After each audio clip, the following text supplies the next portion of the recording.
Hey everybody, we are in Austin, Texas for the Texas Book Fest, and today we're going to talk about query letters. Everybody hates query letters. That's okay. Even the people that receive them hate them. You, the writer, hates them. That's alright.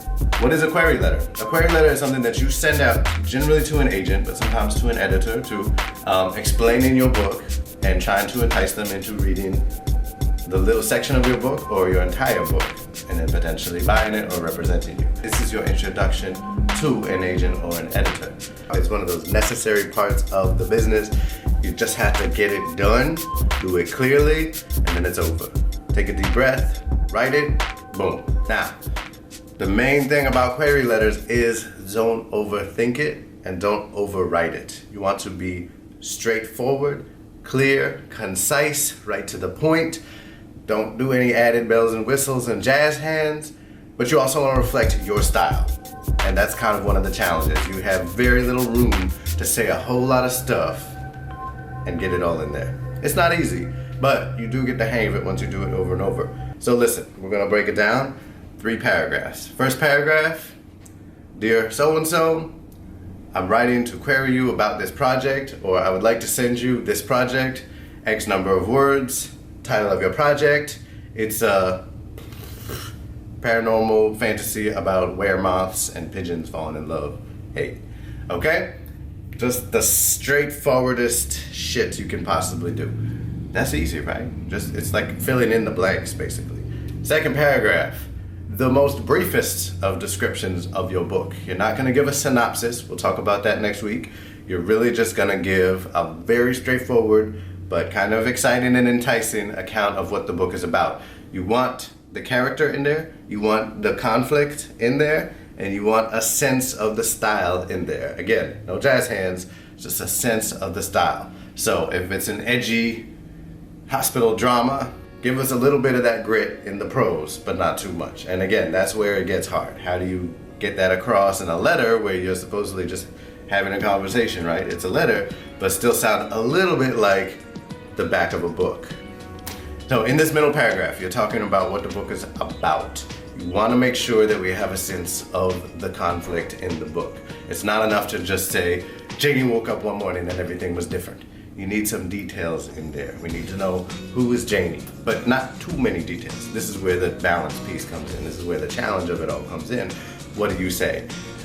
It's obviously going to be a case-by-case basis. I can't tell you what to say, but the details that you do decide to give need to be the details that make your story stand out.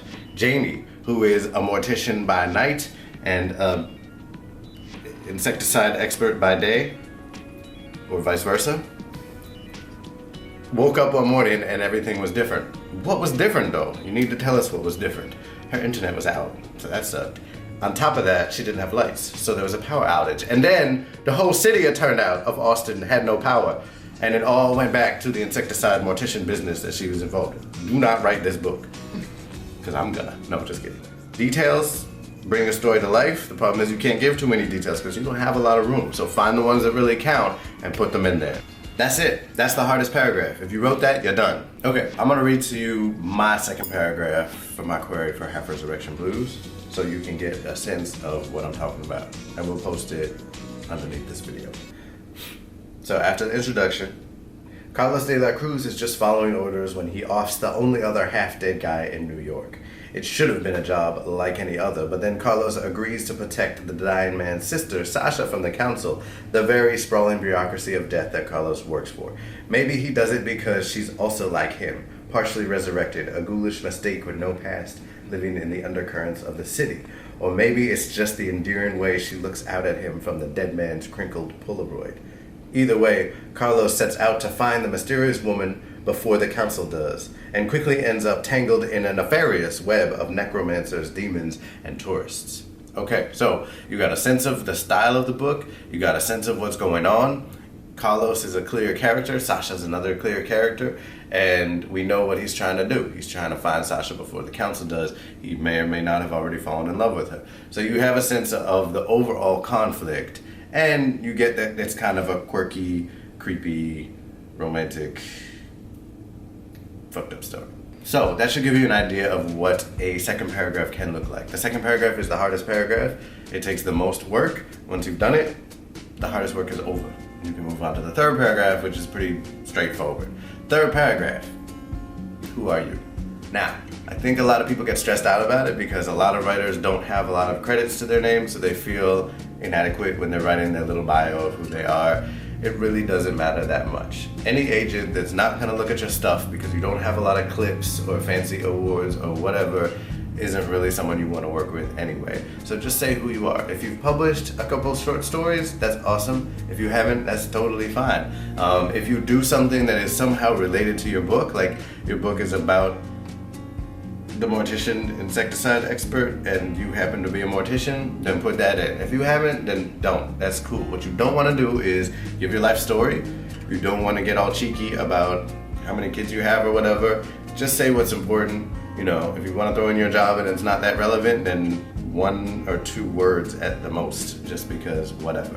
I think I would mention that I was a paramedic because that's kind of an interesting job.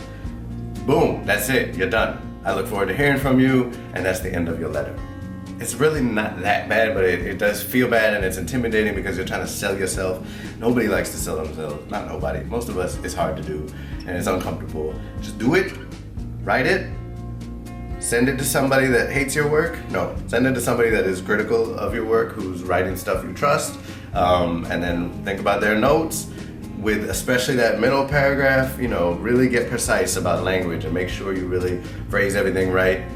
Check it for spelling and grammar. You don't want to present yourself to somebody that may be your agent and tell them that you don't know how to spell check or check your grammar. That doesn't mean, you know, be a fascist about every sentence being overly. You can still have fun with it and you can still write, you know, in your style. So don't destroy your style just to be perfect on grammar. It's that balance piece again, right? So you want to give a sense of how you write and you want to make sure that everything is really clear. So don't have any ambiguous, was that a mistake? Is that a typo? Or is that them being cute? Everything should be really clear and to the point. Now, you've sent it out to someone that you trust, they gave you your notes, you cleaned it up, you got it to a place where you're proud of it. You don't have to be in love with it, just be proud of it, and then you send it out. A query letter is often accompanied by a synopsis, which we will talk about next week. So, there it is, don't overthink it. Clarity and conciseness, concision, you know what I'm talking about. Write it, don't stress about it too much, and get it done, and then send it out. If you have questions about queries, throw them in the comment section, find me on Twitter, I'm on there a lot, and I'll do my best to answer them for you. Also check out Query Shark. Query Shark is a fantastic site where she literally just tears up people's query letters, lovingly, not lovingly, but people send her query letters to be critiqued and she critiques the hell out of them. That's a really, really good resource for you. I would go on to Query Shark if queries scare you and just read it, just binge it, just go in. NathanBransford.com is a great website. He's a really smart writer who has been in the industry and knows a lot about what he's talking about. The link will be below. He's got some FAQs on queries, and just spend a lot of time reading lots of queries if you can. That's all. I'll see you next week. Silence. They're coming up. There's an ambulance passing. That's my people, formally.